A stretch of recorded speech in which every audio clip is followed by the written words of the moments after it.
بقول لك ايه، ما تجيب الكاميرا دي من شويه كده، خلينا ناخد الشوت ده مظبوط. ايه يا معلم، انت فاكر نفسك تامر حسني؟ يا تخرج. يا ناجي، يا ناجي، انا مش عاجبني الكلام ده، انا هكتب انا. لا ما تعمليش فيها تامر حسني. يا بقول لكم ايه، طب انا عندي اقتراح كده، ما تيجي نشيل الاستاذه دي من هنا واقعد انا اتكلم مع نفسي والحياه تبقى حلوه. يعني انت خلاص تامر حسني؟ هو انتوا كلكم خلاص حاطين تامر حسني على دماغكم وزعقين؟ هو ايه الافوره اللي انتوا فيها دي؟ وانتوا جايين فاكرين النهارده اجي اقطع فروه الراجل؟ مش هيحصل. وبعدين يا استاذه انت جايه بتقعدي قدامي تقعدي تجرجريني في كلام في كلام في كلام، واقعد انا اغلط في الناس ومحدش عارف انت صوت متركب ولا انت اي ولا انت ايه ظروفك معانا في الحياه دي. يا اوفر يا اوفر، مالك؟ لا لو انت عايزه تتكلمي عن تامر حسني بقى تعالى انا اكلمك النهارده الكلام اللي بجد.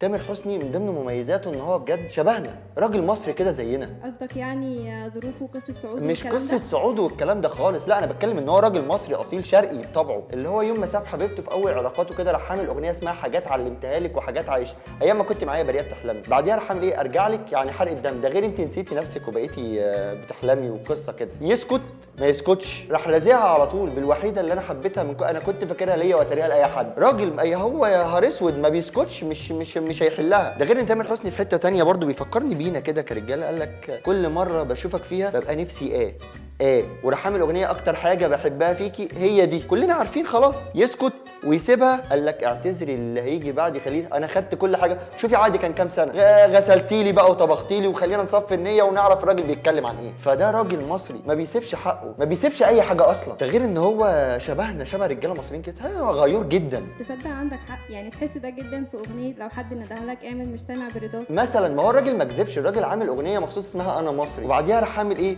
انس السيد، وكلامي هو اللي هيمشي. بس برضه ده يخليه يكتب ويلحن ويخرج لنفسه يعني. يكتب ويلحن ويخرج. الراجل اصلا عامل اغنيه بيقول انا النهارده هدلعني، هخرج معايا وافسحني ونطلع، هنزل هتكلم وانا هسمعني، انت عايزه منه ايه تاني؟ الراجل يعمل اي حاجه.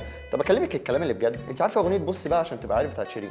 طبعا. اغنيه كسرت الدنيا وقت ما نزلت، كلمات والحان تامر حسني. قوم اقف وانت بتكلمني بقى سلطان، تامر حسني. انت بقى رزان مغربي، تامر حسني. عامله نيكول سابا، تامر حسني. غير اغاني كتير جدا لسامو زين وناس تانية كتير جدا تامر حسني اللي عاملها. فهو راجل مجتهد، الراجل بيجتهد في مجالات كتير. الفرق ما بين ناس، في ناس بتبقى عايز يقعد بروطه في البيت ما يجربش عشان بيخاف يفشل، وفي راجل بيقع شويه ويطلع شويه والدنيا معاه بتمشي مفيش مشكله. المشكله عند تامر من وجهه نظر انا يعني ان ممكن يكون الناس من كتر ما بتحبه مش عايزه تشوفه غير في حته ان هو يبقى 100% في كل حاجه، ودي ما بتظبطش في كل الاوقات مع كل الناس، فعادي. فهو الراجل بيجتهد وبيعمل، واحنا واجب علينا ان احنا نقول ان هو كويس في ايه ووحش في ايه والدنيا تمام. ده غير بقى ان احنا كرجاله طبعا شايفينه بطل. الراجل جاب حواء وفصصها وعارف انتوا دماغكم بتفكر في ايه، وصف الموضوع كله في جمله، حافظين مش فاهمين نفس الكلام وبيتردد. وانت مبسوط قوي هو بيكره مبسوط طبعا، مبسوط. هو انت يعني لما بتروحي تقعدي تبقي كيوت في العربيه وعماله تغني مخصماك وابعد عني عشان مش طايقاكوا ومسيطره وماشيه على المسطره، الكلام ده بيبقى منطقي بالنسبه لك؟ هو ده اللي حلو قوي يعني. الراجل بيعبر عننا واحنا مبسوطين بيه وفخورين بيه كمان. ثم بقول لك انت احمدي ربنا ان انت قاعده قدامي، اتفضلي امشي يلا، وانت يا عم بطل اخراج انا اللي هكمل حلقه لوحدي.